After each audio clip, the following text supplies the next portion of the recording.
A and B are 2 points on a uniform ring. Ring कैसी रहती? सीधी रहती, circle रहती। रिंग देखा होगा ना, रिंग। तो मान लेते हैं के ये हमारी रिंग है।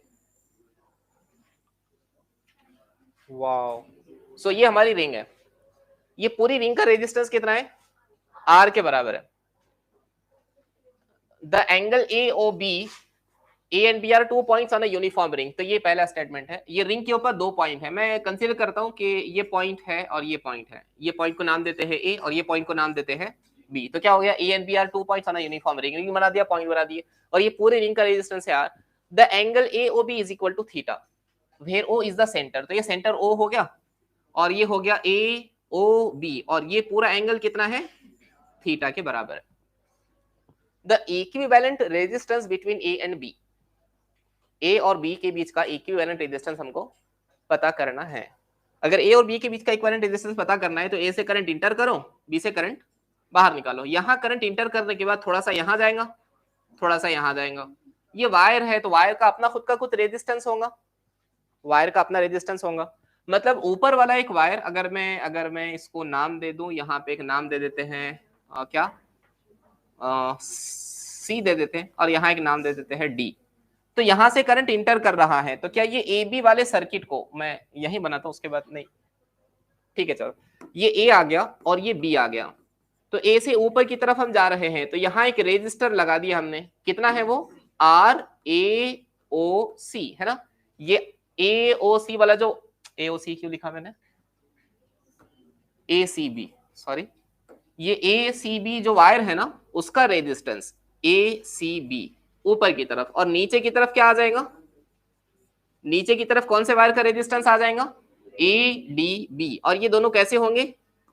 पैरेलल में होंगे। आपको कैसे पता कि पैरेलल में होंगे? आपने करंट यहां से जब इंटर किया तो ये जंक्शन मिला, करंट डिवाइड हो गया। अलग अलग जगह से रेजिस्टेंस अलग अलग आता है, कहां से करंट इंटर किया जा रहा है, कहां से निकाला जा रहा है, आप लास्ट क्वेश्चन में भी देख चुके हैं। अब कैसे करेंगे? सवाल ये है, पूरी रिंग का आर है, लेकिन ये पूरी रिंग थोड़ी है, ये रिंग का कुछ पोर्शन है, और कितना है वो भी नहीं पता, क्योंकि एंगल 90 दिया कंपलसरी नहीं है। यहां मैंने बनाया है ऐसा, लेकिन ये ऐसा भी हो सकता था, कैसे भी हो सकता था, ये ऐसा, ये एंगल थीटा 30 हो सकता है, 90 हो सकता है, 120 हो सकता है, 300 हो सकता है, कुछ भी हो सकता है। कैसे करेंगे इसको? मतलब अगर हमको RACB, मतलब इतने वायर के रेजिस्टेंस का पता हो जाए और इतने वायर के रेजिस्टेंस का पता हो जाए, तो हम क्वेश्चन सॉल्व कर सकते हैं, है ना। मतलब सबसे पहले हमको ये RACB पता करना पड़ेगा कि ये ऊपर वाले वायर का रेजिस्टेंस कितना है। अच्छा एक बात बताओ, पूरी रिंग का कितना है? पूरी रिंग का है R, और हमको डेटा दिया हुआ है एंगल के फॉर्म में थीटा। अगर पूरी रिंग है तो एंगल कितना है? 360। एंगल पूरा रिंग का होगा, लेकिन यहाँ 360 नहीं दिख रहा है, यहाँ क्या दिख रहा है? यहाँ दिख रहा है 2 पाई। तो हम 360 की जगह क्या लिख लेंगे? जब एंगल 2 पाई है तो रेजिस्टेंस कितना है? R है। जब एंगल थीटा होगा तो रेजिस्टेंस कितना होगा? R। थीटा के लिए रेजिस्टेंस कितना है? RDADB। क्या ये समझा? जब रिंग सिर्फ इतने एंगल की होंगी तो रेजिस्टेंस RDB हो जाएगा। अब RDB की वैल्यू कितनी हो जाएगी? क्रॉस मल्टीप्लाई कर लो, कितना हो जाएगा? RADB is into 2 pi is equal to R into theta, that gives RADB is equal to how much? R theta divided by 2 pi। मतलब एक काम तो हो गया, ये वाला पता चल गया। क्या ये वाला पता कर सकते हैं इन द सेम मैनर? थोड़ा ध्यान दें, R तो नहीं बदल रहा, 2 पाई नहीं बदल रहा, यहाँ पे एंगल थीटा था इसलिए यहाँ थीटा आया। अगर ये एंगल थीटा है तो ये एंगल कितना? 360 माइनस थीटा। 360 मुझे यूज नहीं करना है, फिर क्या यूज? 2 पाई। तो क्या मैं यहां पर RACB को लिख सकता हूं क्या? R अपॉन 2 पाई, थीटा की जगह क्या लिख लूं? 2 पाई माइनस थीटा। क्या ये सही है? ये समझा सबको अच्छे से? जुनैद नहीं समझा?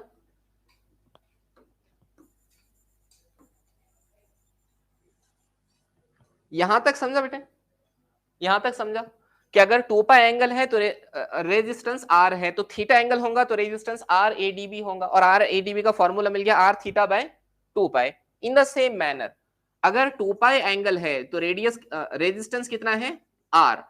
ये रिंग का एंगल कितना बन रहा है 2 पाई माइनस थीटा, है ना।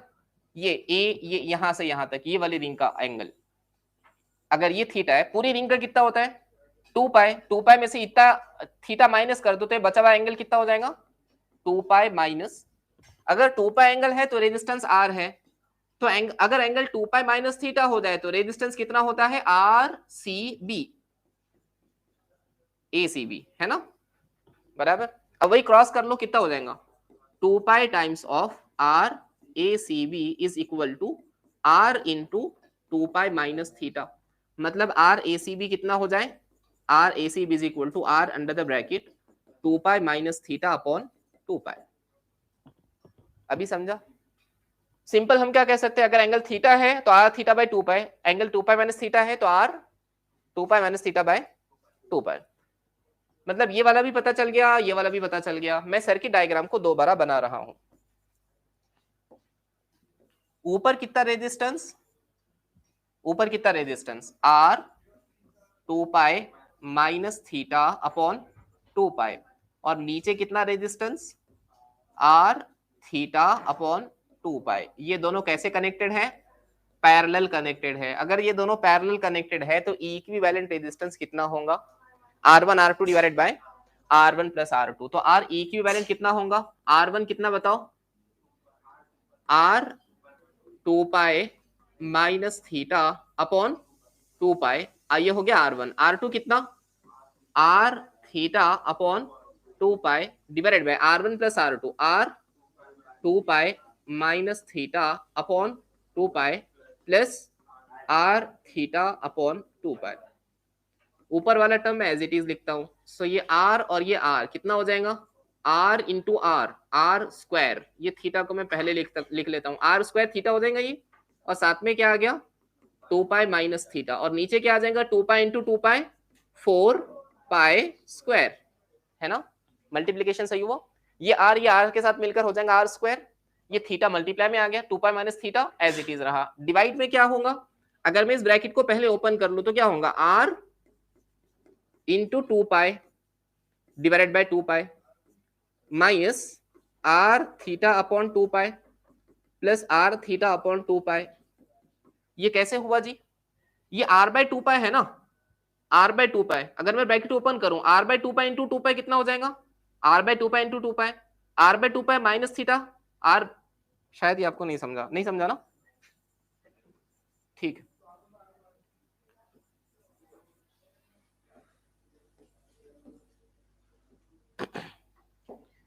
ये जो टर्म है ना r बाय 2 पाई, इससे मैं ब्रैकेट को ओपन कर रहा हूं r by 2 pi into 2 pi, 2 pi r करते, अरे r by 2 pi into 2 pi कितना होगा r हो जाएगा, या अगर मैं r बाय 2 पाई को 2 पाई से मल्टीप्लाई कर लूं तो कितना होगा r by 2 pi into 2 pi, r by 2 pi को थीटा से मल्टीप्लाई करूं तो कितना होगा r by 2 pi into theta, और यहां क्या बचा है plus r theta upon 2 pi. अभी समझा, करेक्ट है। कुछ कैंसिल होगा 2 पाई कैंसिल, और कुछ कैंसिल होगा, ये प्लस वाला आर थीटा बाई 2 पाई और माइनस वाला आर थीटा बाई 2 पाई कितना हो गया 0, क्या बचा आर माइनस 0, मतलब ऊपर क्या आ गया R square theta under the bracket 2 pi minus theta upon 4 pi square whole divided by R minus 0 कितना आर, ये आर और ये एक आर कैंसिल, तो आंसर क्या आया R theta under the bracket 2 pi minus theta upon 4 pi square.